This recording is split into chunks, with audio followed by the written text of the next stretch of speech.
Hello everyone, and welcome once again to my Excel in 5 minutes tutorial series. I'm Hadi Dolapo, and in this video we are going to be looking at a continuation of the dates in Excel. So today we are going to be looking at how we can get Excel to automatically give us today's dates, the current time, and also extracting the day, the month, and the year from the dates in Excel. And then we will also be looking at performing some basic operations with date. So let's get started.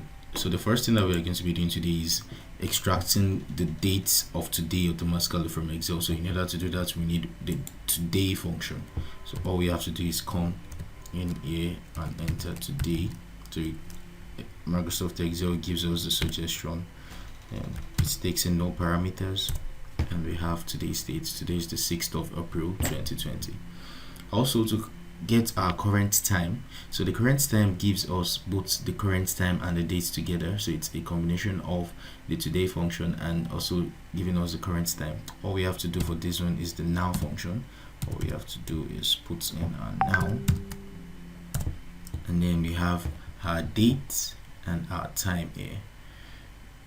Now moving forward, we can also extract the day, the month, and the year from a date. Sometimes it might be difficult for us to distinguish the day from the month, especially when the day is less than 12.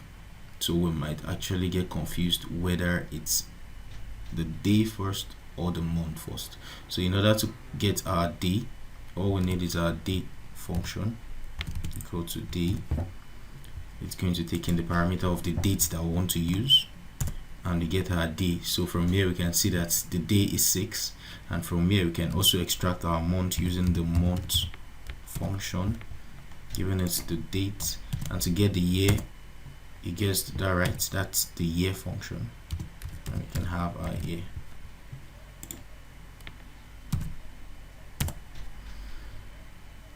Now we said earlier on in our previous video that the date is just basically a number, a serial number. So what this means is that we can perform basic operations such as addition and subtraction from the date. Let me show you this example.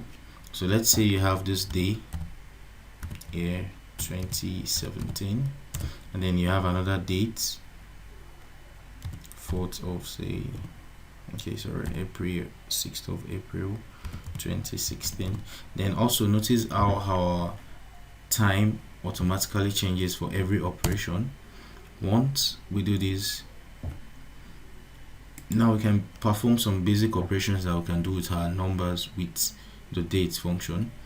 So let's say we want to subtract this from this, equal to, so we have our cell minus this cell. It gives us 302. So what this means is that there are 302 days between those two dates. Now these might not be exactly useful for us. So let's say we want to add, say, a number of days to a particular date. Now how do we do that? We can do that using some basic operations. So let's say we need 50 days from this particular day. So how do we do this? All we need is just to add this with the 50, and then we'll get 50 days from it. Now what this is giving us is that we have 50 days between the 2nd of February and the 24th of March. How about months? How do you do that? So that is a different approach. So let's say we need 5 months from these particular dates to be added to these dates. How do we do that? We use what we call the edate function.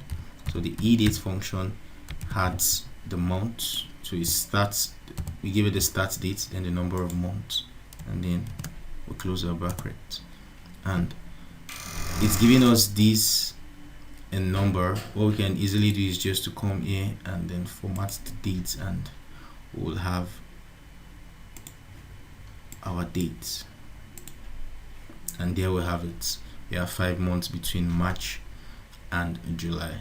So that will be all on this video. Thank you very much for watching to the end. Don't forget to like, subscribe, and comment on this video. Thank you.